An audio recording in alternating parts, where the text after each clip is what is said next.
Ridwan Basa, itu konten kreator yang bertema kebudayaan Kalimantan Timur. Sebelum masuk ke suku-suku dari Sarawak dan suku-suku pendatang dari luar pulau, wilayah ini sangat jarang penduduknya. Sebelum kedatangan Belanda, terdapat beberapa kerajaan yang terdapat di Kalimantan Timur. Di antaranya adalah Kerajaan Kutai yang beragama Hindu dan Kerajaan Kesultanan Kutai Kartanegara Ing Martandipura, Kesultanan Pasir, dan Kesultanan Bulungan. Menurut Banjar, wilayah Kalimantan Timur, Pasir, Kutai, Berau, Karasikan merupakan sebagian dari wilayah taklukan Kesultanan Banjar. Bahkan sejak zaman Hindu, dalam hikayat Banjar menyebutkan bahwa pada paruh pertama abad ke-17, Sultan Makassar meminjam tanah sebagai tempat berdagang meliputi wilayah timur dan tenggara. Dalam hikayat, Banjar menyebutkan bahwa pada paruh pertama abad ke-17, Sultan Makassar meminjam tanah sebagai tempat berdagang meliputi wilayah timur dan tenggara Kalimantan kepada Sultan Musta'in Billah dari Banjar pada waktu Kiai Martasura diutus ke Makassar dan mengadakan perjanjian dengan satu mengadak Cina Daeng Wan Bale, Sultan Mahmud Karaeng Patinggaloang, yaitu Sultan Talo yang menjabat menghubungi bagi Sultan Maliku Said Raja Goa tahun 1638 sampai 1664 yang akan menjadikan wilayah Kalimantan Timur sebagai tempat berdagang bagi Kesultanan Makassar, Goa, Talo. Dengan demikian, mulai berdatanganlah etnis asal Sulawesi Selatan sejak 13 Agustus 1787. Sultan Tahmidullah II dari Banjar menyerahkan Kalimantan Timur menjadi pemilik perusahaan VOC Belanda dan Kesultanan Banjar dengan wilayahnya yang tersisa menjadi daerah protektorat VOC Belanda. Kalimantan Timur adalah sebuah provinsi yang terdapat di ujung Pulau Kalimantan. Dia berbatasan dengan Malaysia, Kalimantan Utara, Kalimantan Tengah, Kalimantan Selatan, Kalimantan Barat, dan Sulawesi.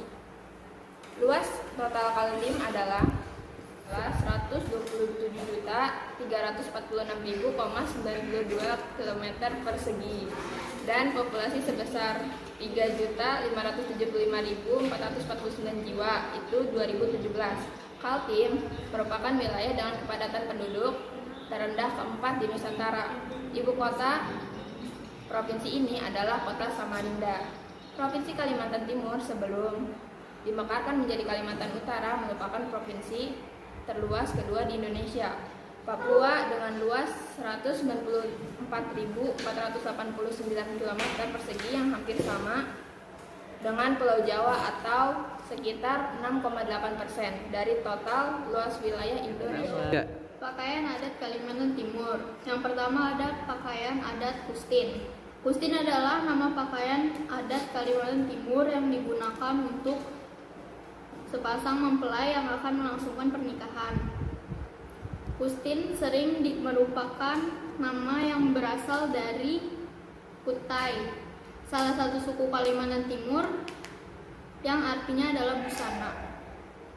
Pakaian adat Kustin memiliki tampilan yang elok karena bahannya terbuat dari kain bludru berwarna hitam. Pakaian ini dipadukan dengan aksesoris dodol rambut bundar berhiaskan lambang wapen. 2. Pakaian adat Ta'a dan Sapak. Baju adat Kalimantan Timur yang berikut ini berasal dari suku Dayak, yakni Dayak Kenyah yang merupakan mayoritas di Kalimantan Timur. Sekilas pakaian adat untuk pria dan wanita ini nampak mayoritas di Kalimantan Timur. Sekilas pakaian adat untuk pria dan wanita ini nampak satu sama lain, tetapi jika diperhatikan keduanya memiliki perbedaan. 3. Pakaian adat Bulang Kurung. Dayak merupakan salah satu suku Kalimantan Timur yang masih memegang teguh adat istiadat mereka, termasuk dalam hal pakaian adat. Bulang kuurung adalah salah satu contoh pakaian adat dari suku Dayak yang tersedia dalam dua jenis, yaitu dekot tangan, pakaian berlengan pendek, dan lengke, pakaian berlengan panjang. 4. Pakaian adat bulang burai ring. Berikut ini adalah pakaian dari Kalimantan Timur. Past lives could never hold me down. Lost love is sweeter when it's finally found. I got the strangest feeling. Di Kalimantan Timur ada beberapa jenis senjata tradisional seperti mandau, gayak, kris buritkang, sumpit, tombak, perisai. Namun yang paling terkenal adalah mandau. Mandau biasanya dibuat oleh seorang pandai besi yang mempunyai ilmu gaib. Mandau adalah semacam jenis yang bentuk parah dengan panjang kira-kira 1,2 meter. Mandau itu ada dua macam. Pertama, mandau yang disebut tampilannya dan dipakai oleh mandau biasanya dibuat oleh seseorang pandai besi yang mempunyai ilmu gaib.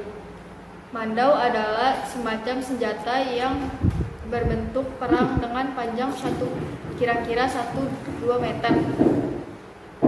Mandau itu ada dua macam. Pertama, mandau yang disebut tampilan dan pakaian. Berarti mandau itu ada dua macam.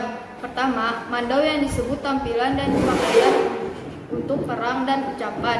Kedua, mandau yang bisa dipakai untuk keperluan sehari. Terdapat beberapa tempat wisata yang terkenal. Contohnya sebagai berikut. Past lives could never hold me down. Lost love is sweeter when it's finally found. I